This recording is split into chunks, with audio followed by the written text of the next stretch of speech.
हमने अपने पिछले वीडियो में ट्रांसलेशन के बारे में मूलभूत सिद्धांत के बारे में आप लोगों से चर्चा की, जिसमें ट्रांसलेशन के लिए स्रोत भाषा और लक्ष्य भाषा का आवश्यक ज्ञान, दोनों भाषाओं के शब्दों का ज्ञान और दोनों भाषाओं के व्याकरण का ज्ञान अपेक्षित माना।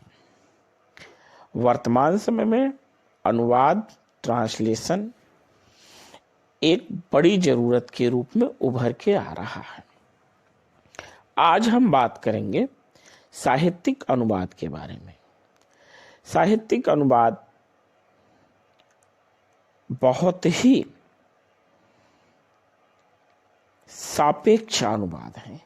यहाँ सापेक्षता सांस्कृतिक, धार्मिक अभिरुचियों एवं प्राकृतिक संवरण की है।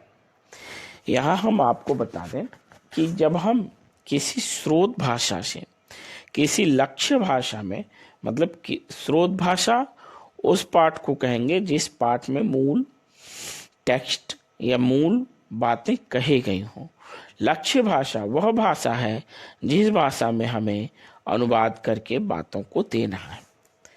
तो साहित्यिक अनुवाद में अनुवादक का कार्य दोहरा होता है और दोहरा इस संदर्भ में होता है कि उसे स्रोत भाषा और लक्ष्य भाषा दोनों भाषाओं के ज्ञान होने के साथ साथ यह भी ज्ञान होना चाहिए कि उस भाषा की संस्कृति क्या है, उस भाषा भाषियों का भौगोलिक परिवेश क्या है और उनकी सामाजिक सांस्कृतिक स्थिति क्या है।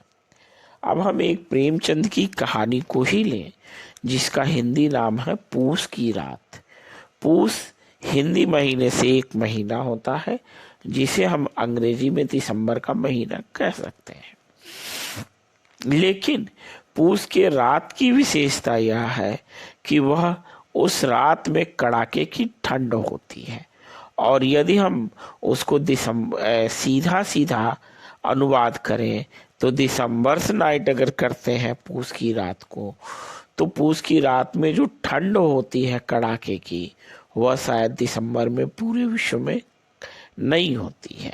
जैसे भारत में ही दिसंबर में बहुत से ऐसे क्षेत्र हैं जहां कड़ाके की ठंड नहीं पड़ती है। इस दृष्टि से इस कहानी का जब अनुवाद अंग्रेजी भाषा में किया गया तो पूस की रात को विंटर्स नाइट के रूप में अनुदित किया गया। तो यहाँ पे भौगोलिक परिवेश भी अनुवाद में बड़ा महत्वपूर्ण भूमिका अदा करता है।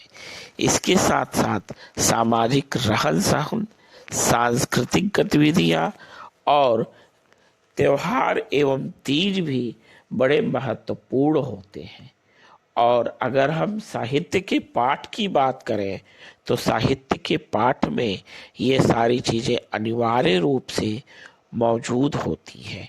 इसलिए साहित्य का अनुवाद करते हैं समय हमें बहुत ही सजग रूप से भाषा, परिवेश, समाज और उस समाज के भूगोल जो स्रोत भाषा, लक्ष्य भाषा दोनों में है, ध्यान रखना होगा। धन्यवाद।